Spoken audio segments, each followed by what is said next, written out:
Ồ, ơi, tôi xem lại không còn, nhưng ta cày luôn,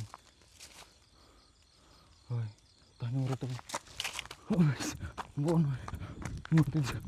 bắt khơi sao, ta na hỏi, ôi no, ôi nó đám con no, bạn bông bông nó không là dương đa tí đấy, cho môi nhom sầm bát hoa rá là dương bông tại đa tam prey thế bông bông, này này dương đang thay chụp ấy thế, dương dương đam mơ lơ đam chơi thế bông bông, no, trời,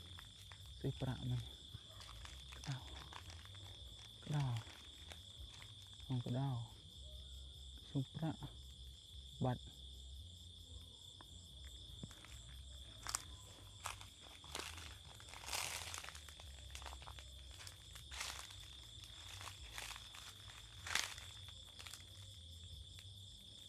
khơi giờ, bạ mày,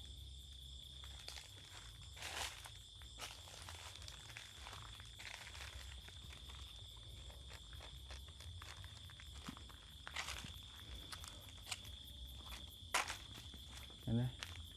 dương rau sạch phong, đừng thay dương chụp ấy thì thay dương đã rau sạch rồi nhưng đấy nào, dương chụp lại.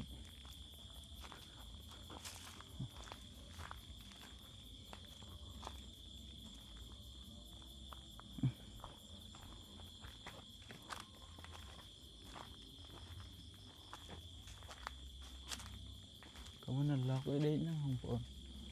rễ khơi.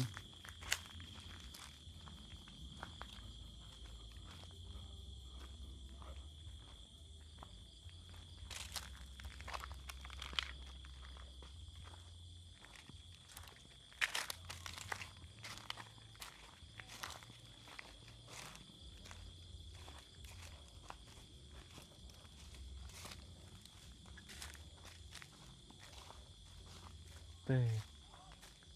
khơi như sao?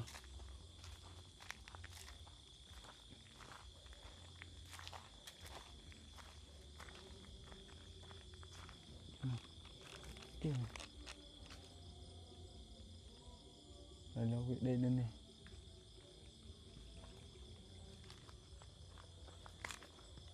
Pu pray, chấm này. Pu này, pu pray á, anh á. Này, pu. Lấy yung chụp pu mua yung pon. Này, này. Ta lấy tục viên này ấy. Dương đã tới một tiết. Bà mấy dương rồi cho rong lắng có chụp pu môi, pu pray. Ta tốt gì? Ta nhộng bánh vào đấy. Lưu vẹ dương đi tiết. Chừng nào rồi mưa tiết.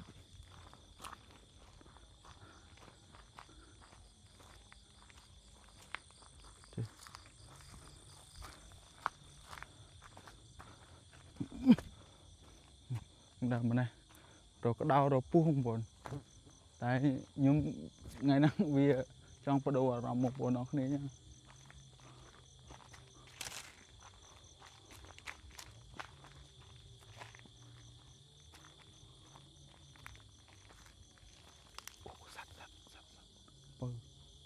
bà mấy dừng rồi cho rong lắng có chụp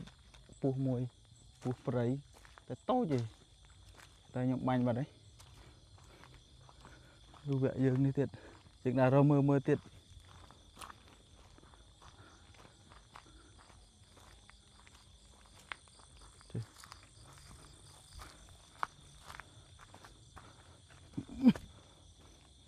đằng bên này rồi có đau rồi pu không buồn tại nhưng ngày nào vì trong bắt đầu là một buồn nó này nhá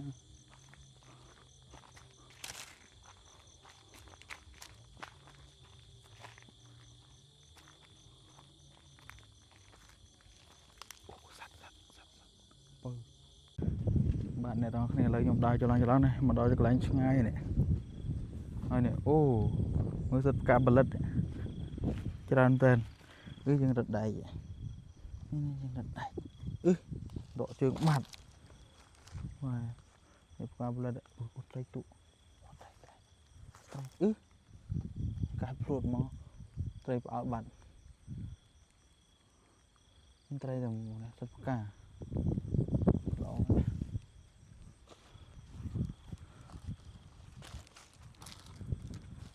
ត្រីអូហាមប្រែកបងប្អូនអាហ្នឹង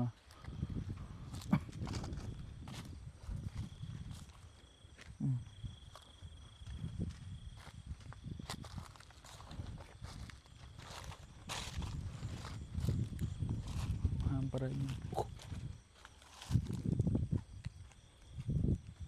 ក្តៅបងប្អូន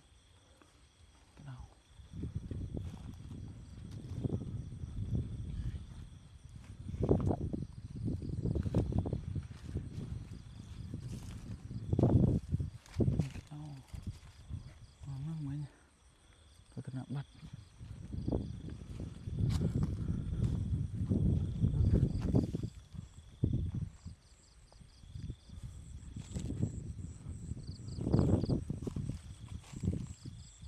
ស្អីគេក្តៅដែរទៅមិញ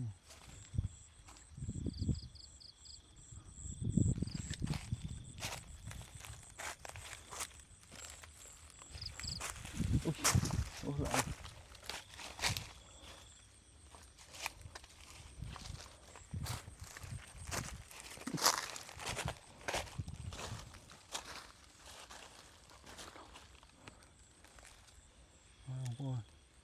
នេះខ្លាញ់ឡើងដល់ណាដល់ណីទៅនេះយើងឡើងលើអ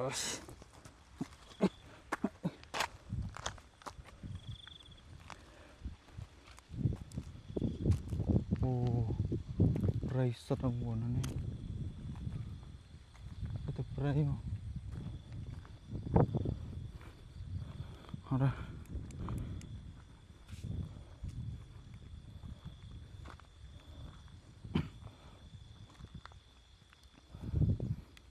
មេឃភ្លៀងស្រេចទៀតមកវីដេអូមួយនេះมันពិតជារន្ធត់មែនតើបងប្អូនដោយសារសុទ្ធព្រៃហើយមេឃធ្លាក់ភ្លៀងរឿងស្រេចមានខ្លាយទៅណាអូអានេះគេហៅដាក់តែគ្រូងបងប្អូនតែគ្រូងនឹងសត្វកាកែវអ៊ីស៊ីអូក្នុងព្រៃនោះបាទបងប្អូននេះមើលព្រៃអញ្ចឹងទៅបងប្អូនវិញដើរព្រៃអញ្ចឹងខ្លាចអត់ទេព្រៃស្ដុកមែនតើហ្មងអ៊ុយស្អីយ៉ា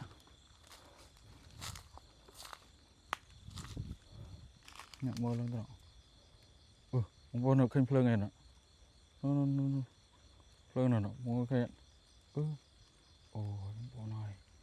ដល់ភ្លើងឯណាភ្លើងព្រៃបងប្អូនភ្លើងស្អីទៅបងប្អូនចម្លែកទៅកូននេះឃើញអត់នោះបាត់